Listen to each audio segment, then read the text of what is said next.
The chamber smelled like old decisions. That was the only way Yael Doran had ever been able to describe it. Every species brought something into that room: biological off-gassing, ceremonial incense, the faint chemical signature of translator fluid, and over 400 years of Galactic Council sessions. All of it had soaked into the walls until the air itself felt heavy, with the weight of things already decided. She sat in the third chair from the left, at the human delegation table. Junior attaché, 29 years old. She had been given this posting because her Threll dialect was clean, and her file said she worked quietly and didn't make scenes. Her supervisor, Ambassador Wren, sat to her right. His hands were flat on the table, had been flat since the session opened. She noticed because she was noticing everything, cataloging everything, the way you do when some part of you already knows what's coming and is trying to build a memory before it arrives. The council chamber held 42 delegation boxes arranged in a shallow arc around the arbitration floor. Most were full. The Threll had sent 6 representatives, which was unusual. They normally sent 2. The Vorath contingent sat completely still in their environmental suits, which they only sealed when they wanted distance from proceedings. The Sen had positioned their youngest diplomat in the front chair, which meant the senior members didn't want their faces attached to whatever was about to happen. Yael noted all of it. She said nothing. The session had been called under Emergency Procedural Order 9, the clause that allowed the Council to revisit membership status without the standard 40-cycle notice period. It had been used 11 times in Council history. 7 of those had resulted in expulsion. 4 had been used as leverage that never reached a vote. This was not leverage. She could feel that in the room too. Not hostility exactly. Something quieter. The specific atmosphere of a gathering where the outcome is already settled, and everyone present is simply performing the formality. A going through of motions. The vote would happen because the rules said a vote had to happen, not because anyone present believed it might go the other way. Ambassador Wren had briefed her that morning. His face had been careful. The word he'd used was complicated. She had looked at his hands while he spoke, and they had not been steady. She'd understood then that complicated meant done. The council secretary, a Threll elder named Voss, who had held the post for 30 years and wore his authority like a second skin, called the session to order in 3 languages simultaneously. The translation nodes in Yael's ear rendered it into clean standard. She watched his face instead of listening. He didn't look at the human delegation box once during the opening. That told her everything the words didn't. The procedural language was read aloud. The charge was not incompetence, not violation, not any specific breach. The language was careful, almost elegant, in its vagueness. Earth's integration into council systems had created structural dependencies inconsistent with healthy collective governance. Humanity's presence had become load-bearing in ways that compromise council. Autonomy. In other words, too useful, too embedded, too necessary, and therefore too dangerous. Ambassador Wren requested the floor for a response. It was granted, because the rules said it had to be. He spoke for 7 minutes. His Threll dialect, always slightly accented, cracked once on a fricative near the end.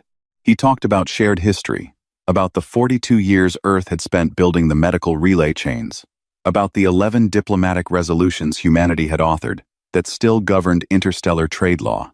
The chamber listened, politely, with the fixed, courteous attention of people who have decided and are waiting for the talking to finish. When he sat down, the vote was called. 26 species voted for exile.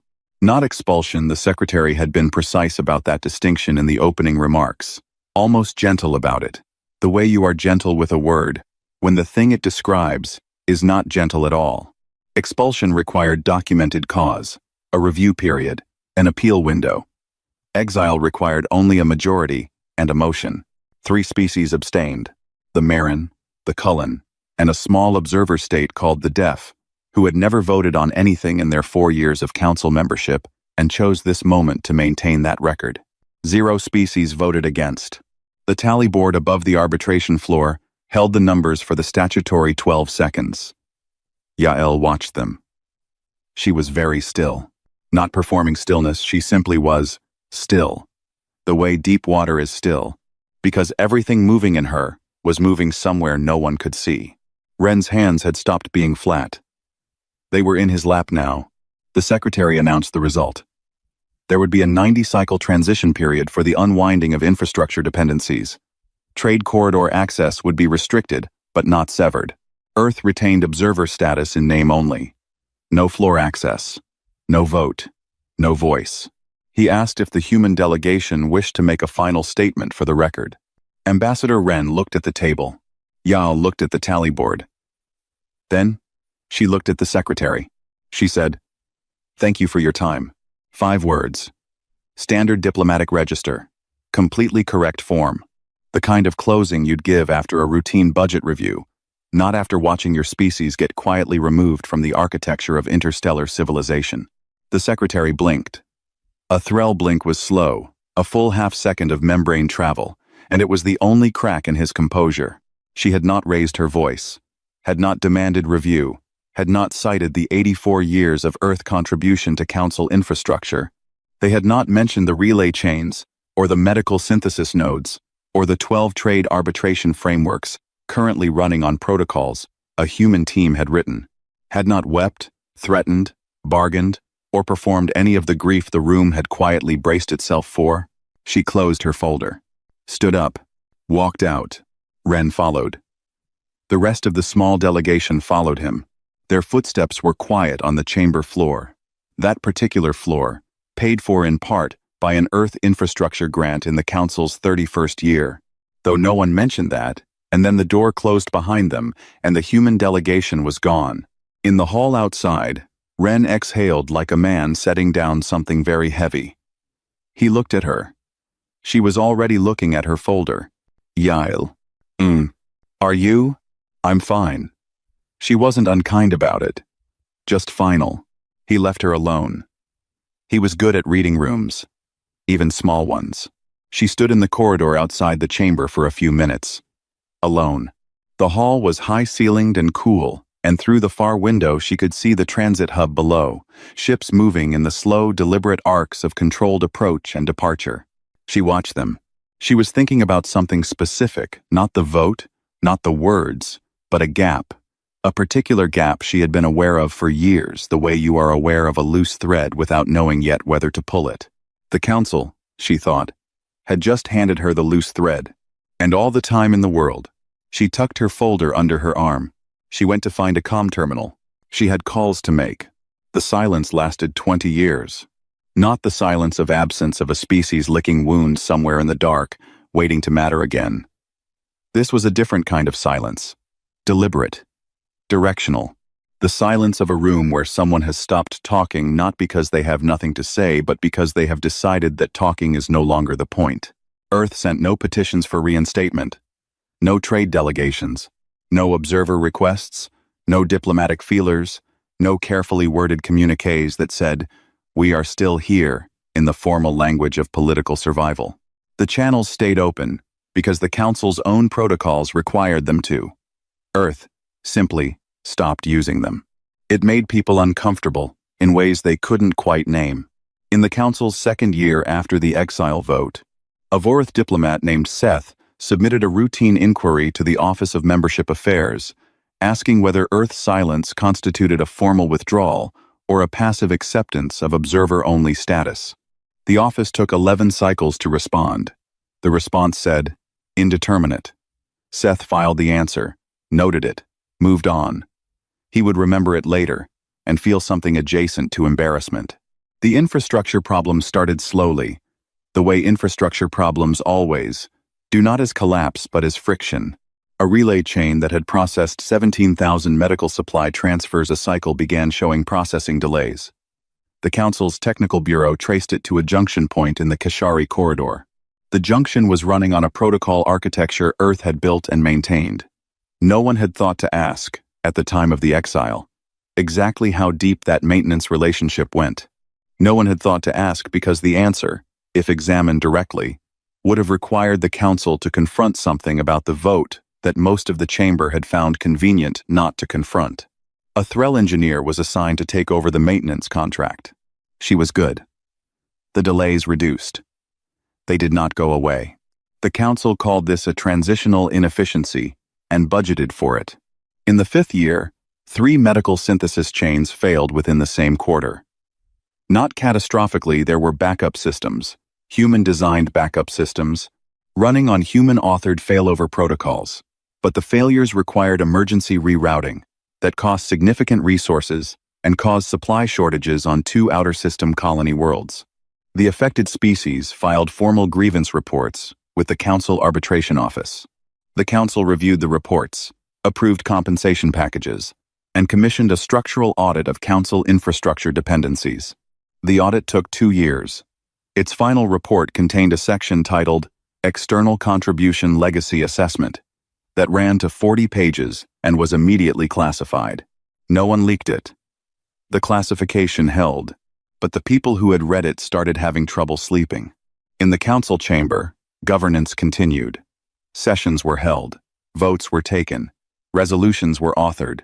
The work of interstellar civilization ground forward on its centuries-old mechanisms. New trade agreements were negotiated more slowly than before, with more arbitration failures and more renegotiation cycles, though the meeting minutes did not record it that way. The Threll called it a period of structural recalibration. The Sen called it an adjustment phase. The Vorath, who were blunt about most things, called it expensive. Nobody called it what it was. In the 7th year of Earth's silence, a shipping registry analyst in the Outer Marin systems flagged an anomaly during a routine audit. 12 independent cargo vessels had transited the outer Kashari corridor in a single quarter, all carrying the same obscure origin registration, a small outer system way station called Depot Nura that had existed for years as a minor fuel and supply stop, and had no particular commercial significance, except it had recently upgraded its docking infrastructure. Significantly, the analyst noted it, wrote it up, and sent it to his supervisor. His supervisor was managing 17 other anomaly reports that quarter. Depot Nura got a medium priority tag and sat in a queue. In the 9th year, a Threll executive named Terran, who ran a private shipping consortium out of the Sen border systems, began noticing that certain cargo runs he'd relied on for years were becoming harder to price. Not impossible, just unpredictable. Transit costs through the outer corridors were stable, but availability was shifting. The quiet, invisible slots in the interstellar shipping calendar that independent operators had always used were filling with something else. Something that didn't advertise. He asked around. His contacts in the outer systems, the kind of people who heard things before the official channels did, gave him variations of the same answer. Independent operators. New ones. Clustered near the outer resource systems. Not competing with council-affiliated shipping exactly. Running alongside it. Serving destinations. The council freight lines didn't bother with. He filed a curiosity report with the Council Trade Bureau. What flag were these operators running under? Who were their registered arbitration partners? What charter governed their contracts? The Bureau responded in 30 cycles. Unknown registry. Investigating. They were still investigating 3 years later when Terran found, buried in the independent transit logs he'd started pulling out of professional paranoia, the same station name, appearing again and again at the center of the new traffic patterns. Depot Nura. He pulled the full registry on it. Ownership listed as a holding company. Holding company registered to a secondary entity. Secondary entity registered in a jurisdiction he almost didn't recognize, because it had been more than a decade since anyone in the Council Trade Bureau had needed to look up a human corporate registration framework. He sat with that for a long time. He did not file another report. He had the feeling, the specific, cold feeling of a man standing at the edge of something very large, that he can only see the outline of that. Filing another report would not accomplish much. What he did instead was start pulling ownership registrations on every outer system station and depot that had expanded its infrastructure in the last decade. It took him 6 months. At the end of 6 months, he sat in his office on the Sen border station, where he'd built his career, looked at the wall where he'd pinned his mapping work, and felt the hairs on the back of his neck do something very deliberate. The stations formed a network. It was not an obvious network. It did not announce itself. It was structured the way routes are structured, not radiating from a center, but threading through everything, under everything, touching everything without being seen to touch it. He found 31 nodes before he stopped counting. They were all, every single one, connected to human registrations. Old ones, new ones, holding companies 3 layers deep, partnerships with outer system species so small the council had never bothered to formally catalog them. He stared at his wall. 20 years, he said, to no one. 20 years of silence. And not one moment of it wasted. Her name was Sovarel. She was 31 years old, Sen-born, and she had joined the council's internal audit division because she liked patterns. Not the obvious kind, not the patterns that announce themselves in budget overruns and compliance failures. The buried kind. The patterns that only appeared when you pulled data from the right 3 sources at the same time and held very still and waited for your eyes to adjust. She had been assigned the outer corridor infrastructure audit as a low-priority background task, something to fill her secondary hours.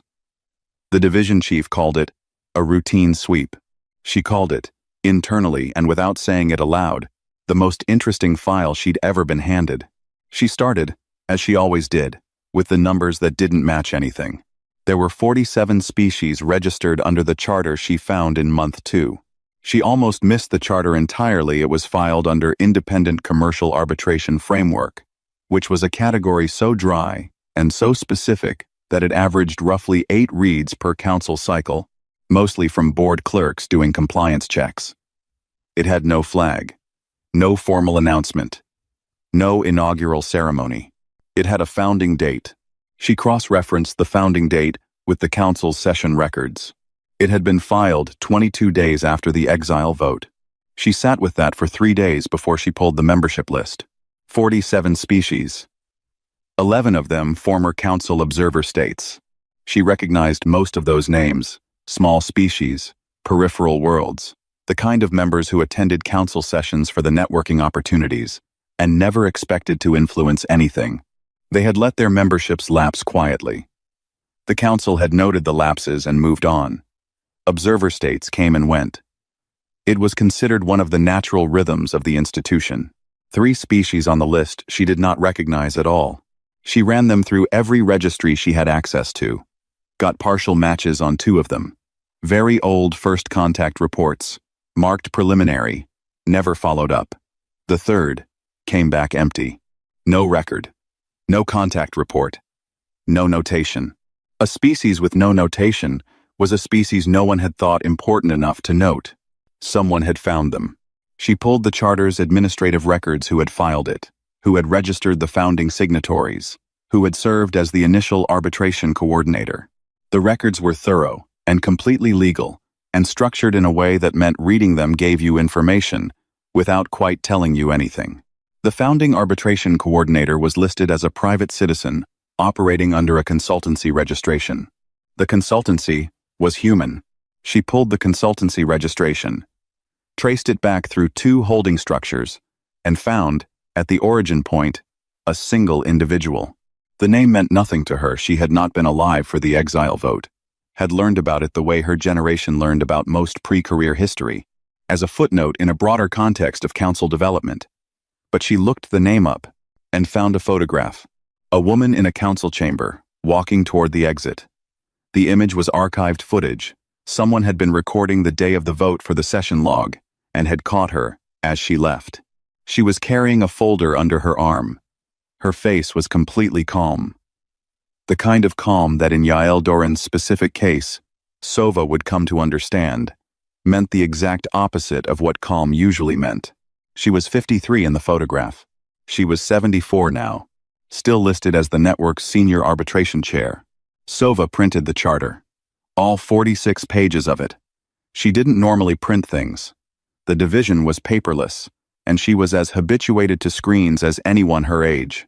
She printed this because she wanted to hold it, wanted to turn pages with her hands, wanted the physical reality of the thing. She read it twice, then a 3rd time with a stylus, marking sections. It was meticulous, not aggressive, not a declaration of opposition or a manifesto of grievance. It read the way a very good bridge reads. Every element functional, every weight accounted for, nothing decorative, nothing unnecessary. The arbitration framework was neutral by design. The charter contained no language that excluded council-affiliated species from membership or trade access.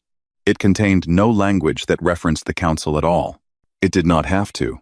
The network had its own relay infrastructure, its own medical synthesis partnerships. She found the supply agreements buried in the commercial annexes, cross-referenced against outer system resource stations she hadn't known existed until this audit.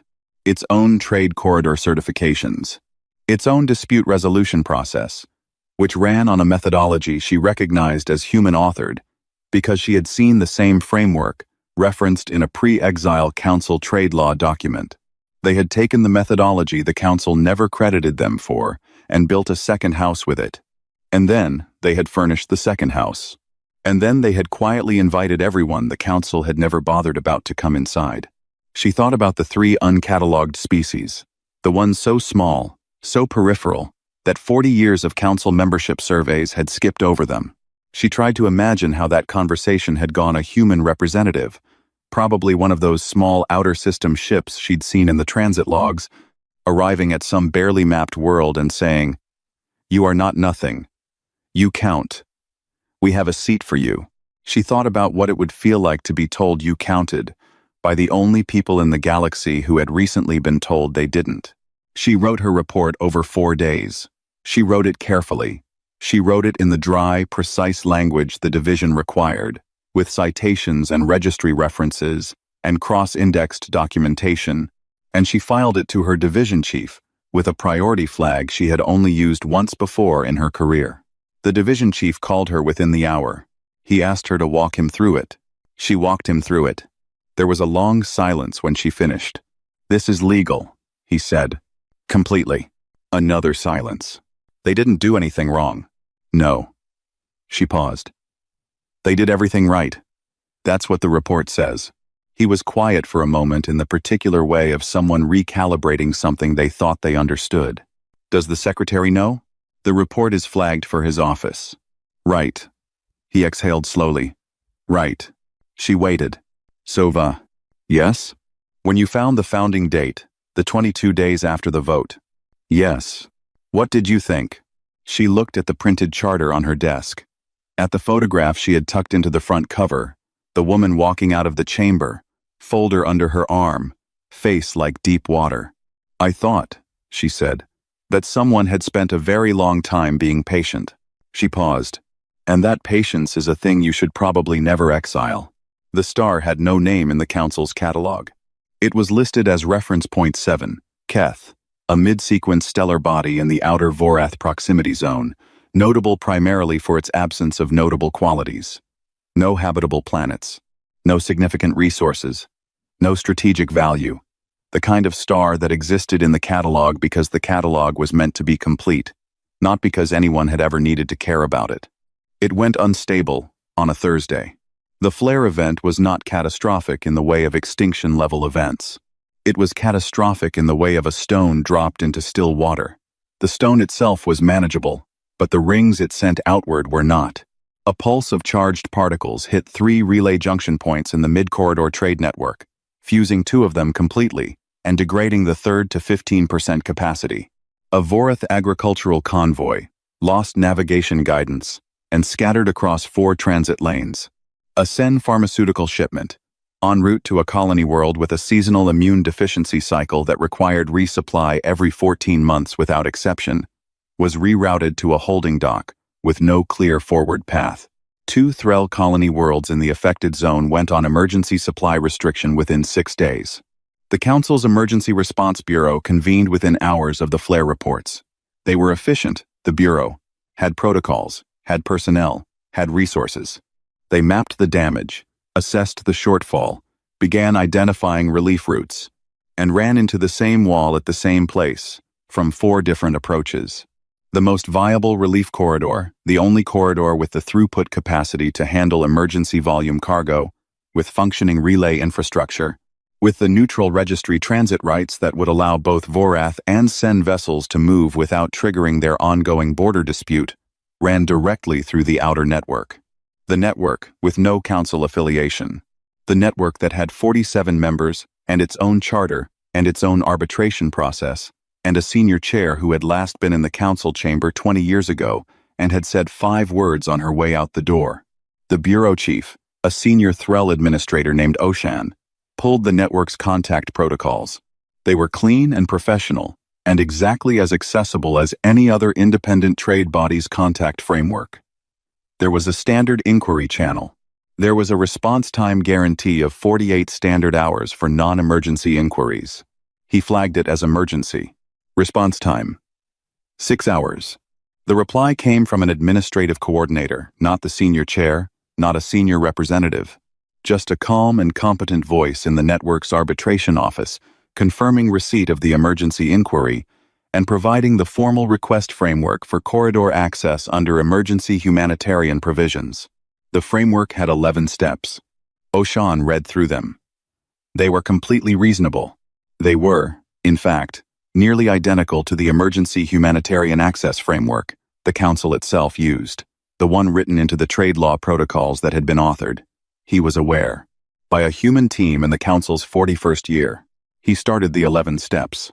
Step 4 required a formal request letter from the requesting body's senior diplomatic officer. He brought it to the secretary. The secretary Voss, old now, 20 years older than the man who had called the exile vote, and watched Yael Doran thank him for his time, read through the request framework, and then read it again, and then set it on his desk. "We are requesting corridor access from a network built by the species we exiled," he said. Oshan said nothing, because there was nothing useful to say. The secretary signed the formal request letter. It was routed to the network's senior arbitration chair.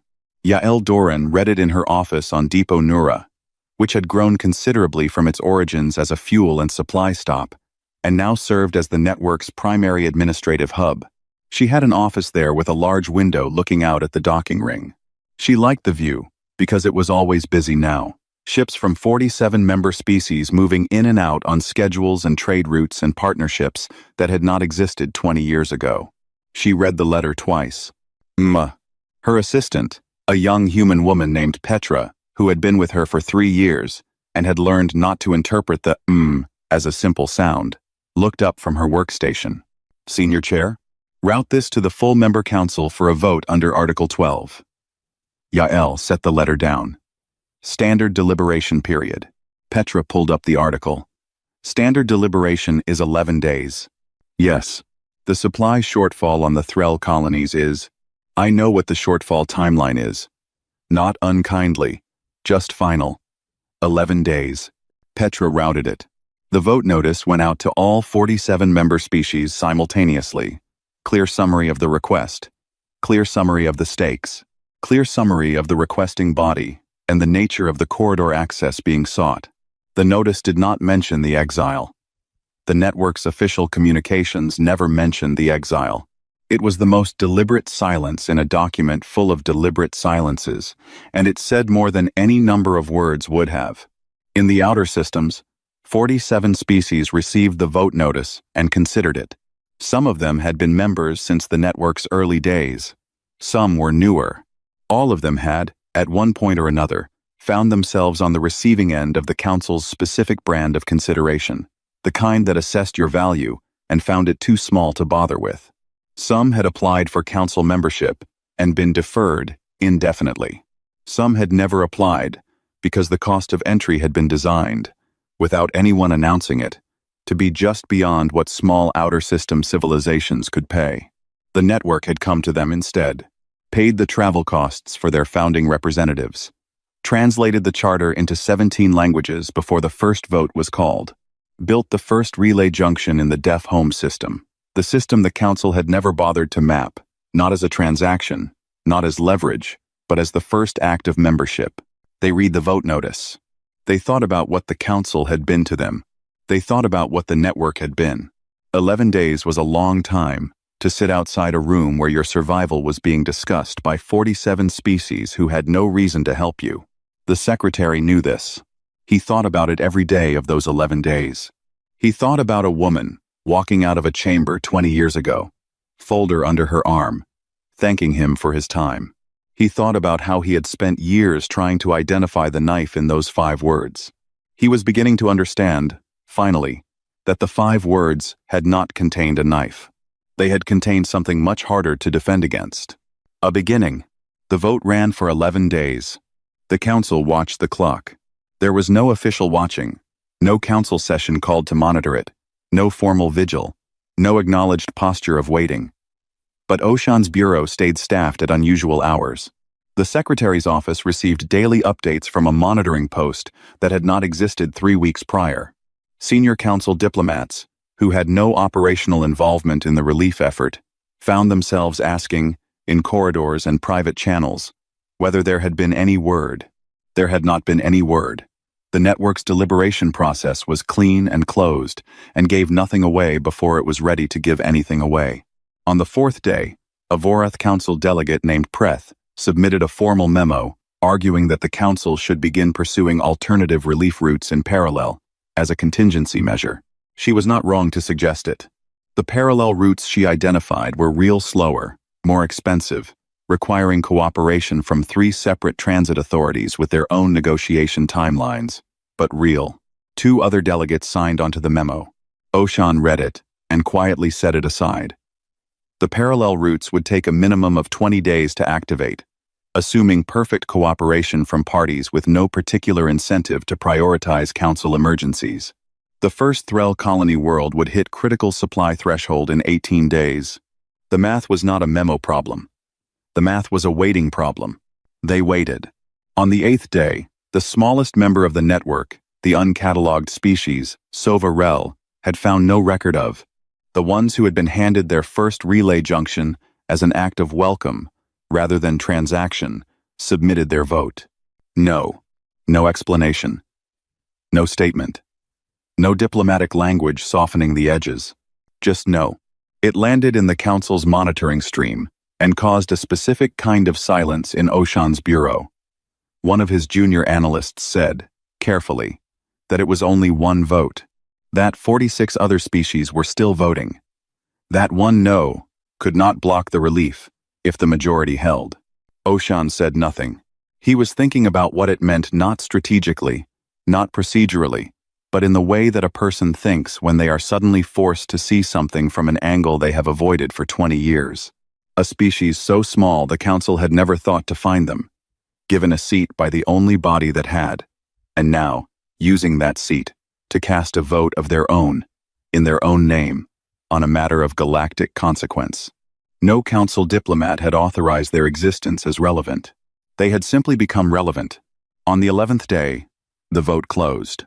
39 member species voted yes. Relief corridor access to be granted under the terms of Article 12, Subclause 3, Humanitarian Emergency Provisions. The terms were specific and binding. Standard arbitration oversight. Transit fee schedule to be calculated at cost plus 15, which was lower than the council's own emergency transit pricing.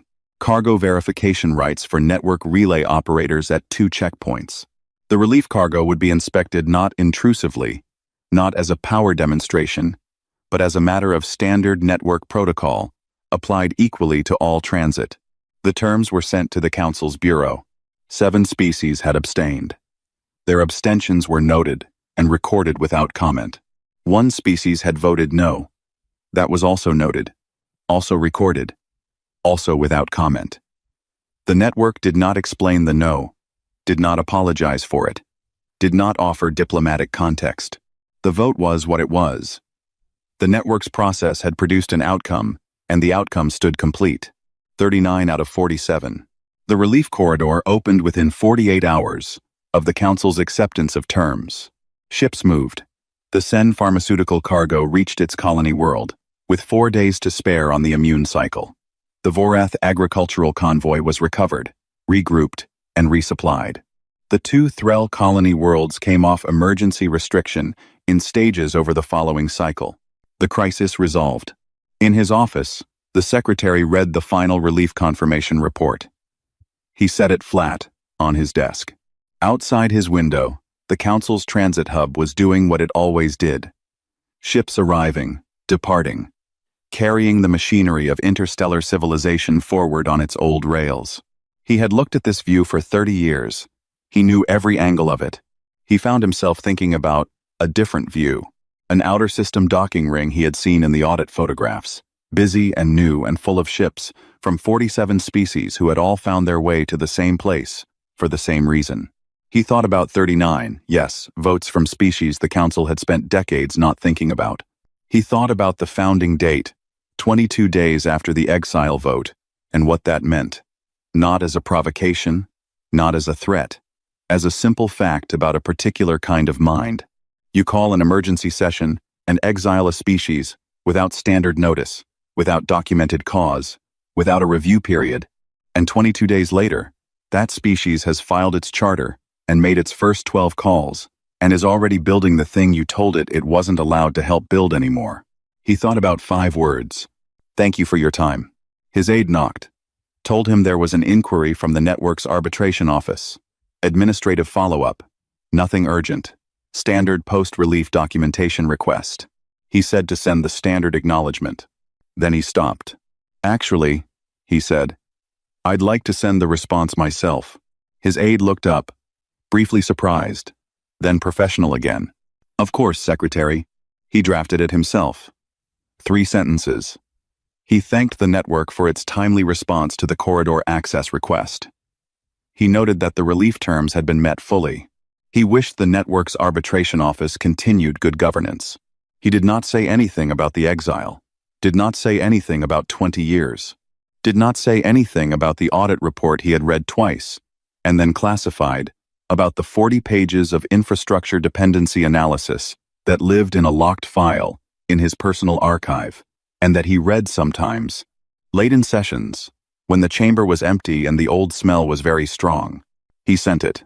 The response from the network's arbitration office arrived in 4 hours. 1 sentence. Acknowledgement of receipt. Confirmation that the documentation would be processed within standard timelines, and a standard closing line wishing the Secretary continued productive governance. Signed by Yael Doran, Senior Arbitration Chair. No flourish. No speech. No long statement of meaning. Just the work of someone doing their job, sending an acknowledgement, getting on with the day. He read it 3 times. He was looking, as he always was, for the knife. There wasn't one. There was just the work. There was just 47 species moving cargo and settling disputes, and building relay junctions in systems no one else had bothered to find. There was just a woman in her 70s running a network she had started 22 days after being told she had no seat at anyone's table, who had apparently decided that the correct response to that information was to build a different table. A larger one, with more chairs. He folded his hands on his desk. Outside, the ships moved. Somewhere in the outer systems, they moved there too in greater numbers, along routes that hadn't existed 20 years ago, serving worlds the Council's charts still listed as not particularly notable. The Secretary sat very still, for a long time. Then he opened a new file. He did not know what he was going to write yet. He knew only that the classification on the audit report had always been a way of avoiding a question, and that a question avoided long enough becomes a question you can no longer afford to avoid. The file waited, empty, for him to begin. Somewhere, Yael Doran's window looked out at a docking ring full of ships. She was already on to the next thing. She had always been already on to the next thing. That was, perhaps, the most human thing about her.